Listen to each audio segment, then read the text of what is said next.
Hello everyone, my name is Stanley St. Rose, and today we're going to be talking about A Rose for Emily, written by William Faulkner.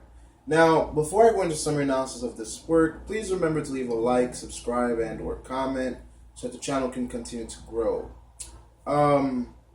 This work by William Faulkner for me is chilling. That's why I have the long sleeves on today, because this is a very chilling work. We get an account of a woman by the name of Emily.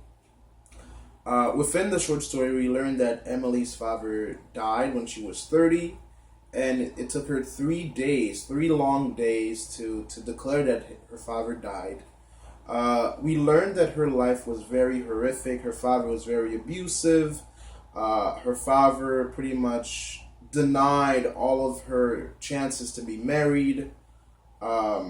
When her father dies, she starts going out with this man by the name of Homer Baron, which I think the name is really interesting. Homer Baron. I mean, Baron is associated with nothing's growing. When you say a woman is barren, that's like she can't have any children. So when I hear barren, I'm thinking about things not growing. There's no progress, there's no growth, nothing's being fruitful. So Homer Baron, she dates Homer Baron. The town that Emily lives in, they're very nosy. They're always in her business. They always know who's coming in and out of her house. Emily lives in a house, to me, that's just so gloomy and grim. Like, she lives in a house where it's old, it's ancient, it's from the past. Everything around the house is changing. The town is changing around her. People are living their lives, but Emily's house never changes, and it's just a dark and dreary house. No one wants to confront her because she is, this town is all about bloodlines and lineage. And so they don't confront her. They do confront her at some points within the short story, but for the most part, they don't confront her as they should. We learn that Emily is not paying her taxes in the town, and the people are not happy about that because for some reason her father had an arrangement with the town for them not to pay taxes. In the youth of the town, the people who are making their families, who are growing in the town, they're not happy with that because they're paying and she's not. So they try to confront her on that. And there's just so many secrets and so many mysteries about this woman by the name of Emily. She grows to be very old within the short story. We know that her father died when she was 30, and she dies in her 70s, and she lives all of her life in secret. Within the short story, she's seen buying arsenic within the town, and that's pretty much used for killing rats. And some people thought she was going to kill herself. People were very alarmed. They were making rumors about what is she going to do with the arsenic, what is she going to do with it, and some people thought she was going to commit suicide. She bought a suit. She bought, things for a marriage. And at the time she was dating Homer Baron. And there are some rumors about that too, because the rumor around the town is that Homer is not the marrying type. And so this woman who is all alone in the world,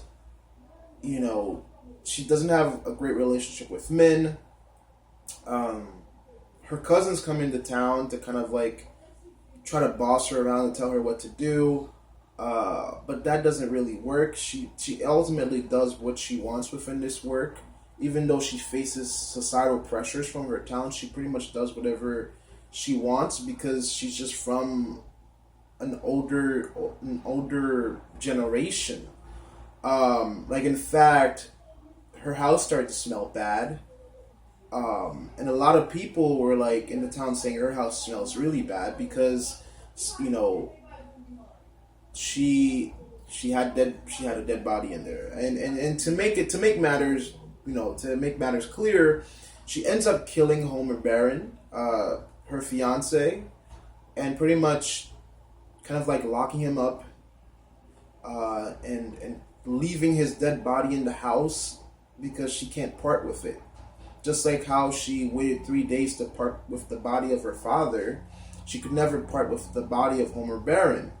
So that's why the house smelled bad from the outside, because there was a dead body in there.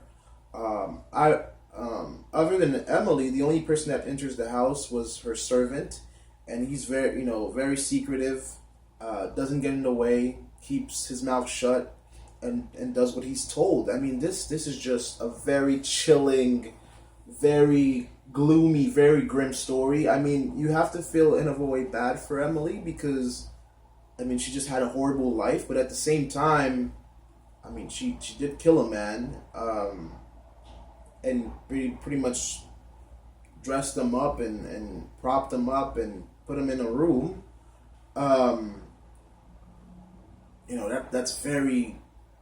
That's a house of horrors right there. And ultimately, she used the arsenic to kill Homer, and then the town just they're always making rumors. This town they're thinking about who she's marrying. They're thinking about her life. The only time where she left her house and herself be open to the public was when she gave painting lessons for a while, and then that stopped. So the times were moving forward, but she wasn't. And when Emily eventually dies, everybody in the town is ready to look at her stuff, to go into her house, to see what she's hiding in there. And she dies alone, because she just dies alone. She had no one. She dies in a gloomy place. And when the town comes in, when the people of the town, the ladies of the town come in, they search her house and they find the body of Homer Baron, and an imprint, like a head imprint, next to him with a long gray hair on it, were in the imprint. And that's, we're assuming that's Emily's hair. So, it could be assumed that she lied next to this dead body, spent time with this dead body, maybe talked to this dead body, communicated with this dead body alone in this dark and gloomy and grim house. And that's why this word for me is so terrifying, because it's this woman who's comfortable around a rotting body. To the people the authorities had to spread lime around her house to get rid of the smell. The smell went away, but she's still living in this grim old ancient house with a dead body for decades, and just living like that. So even though her father took away all her suitors, and she had no one to get married, and she didn't want to lose Homer, she really didn't want to lose Homer, and that's another point that I'll bring up. Homer was not a regular inhabitant of this town. He just came into the town to do some construction work, and he met Emily. They had a relationship, and she didn't want to lose him. So I'm assuming now, this is just my assumption, she didn't want him to lose him, so she killed him and kept him. That's very terrifying and scary. And that's the horror that this town is. That's what they find. They find what this woman's been doing. She dies, of course, and there's a big funeral. She dies in her 70s, but at the same time, I mean, it's both tragic. I mean, I guess in a way you feel bad for Emily, but at the same time, she just lived a life that is not normal and dark. This is very, very unsettling for me. In terms of analysis, in terms of deeper meaning, you see the effect that her father, that Emily's father had on her. I mean, she was 30 years old, probably never spent time with anybody else than her father. That kind of created certain types of behaviors, attachment, she had an attachment problem, of course. I mean, keeping her father's dead body for a few days and then keeping Homer's body for a very long time. She lived alone, ate alone for all of her life because her father died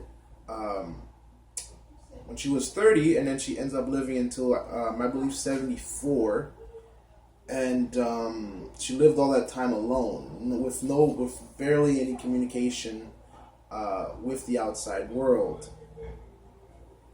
So you can see the isolation within this piece, and also kind of like the plight of women within this time period, because if you didn't get married back then, your life was over. I mean, especially for women, if you weren't left a fortune by your parents, if you didn't get married to a man, you didn't have much to live for. The way that this community, this town, this society treats her is another thing that needs to be looked at, because she was the talk of the town. If there was a newspaper, or from my perspective, I think like in terms of gossip, she was the headline, right? Because everyone was watching her house. They were speculating over where that smell came from. They were thinking about her not paying her taxes. They were thinking about her, because it's like this woman was a part of this community. We have to respect her. The authorities, they thought of chivalry. They thought about not, persecuting this woman.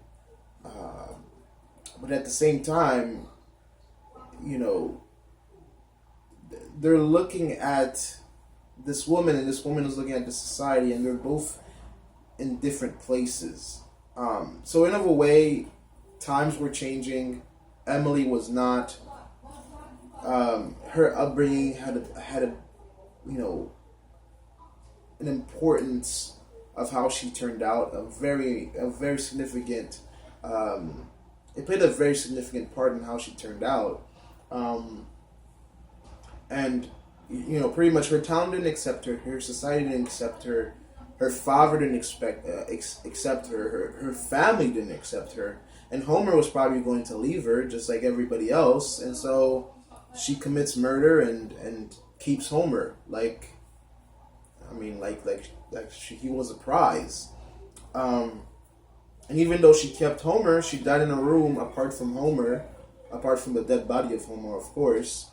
Still isolated, still alone, still in a dark place. So, very fascinating story. The time jumps are very important. They really show you what was going on in the town and how lineage and bloodlines matter within this town, and how kind of like you saw this end coming for this past generation, how a new one was rising in its place. So, interesting story, kind of like a scary one for me, and kind of like it takes you back, because this woman was harboring dead bodies and killed a person, and this town was like, maybe we should just leave this to we should just let her be herself. Because when you smell a smell that's that horrible, to the point where the authorities had to sprinkle lime around her house, I think that's enough reason to inspect the house to figure out what was going on inside. But they didn't take that liberty. They didn't take that liberty at all. But yeah, that's my explanation, my summary, my analysis of this work. There's always more to the story, but that's just a taste of what's going on in here and what I thought about this work. Please remember to leave a like, subscribe, and or comment, and I'll see you guys in the next video. Emily certainly deserves a rose.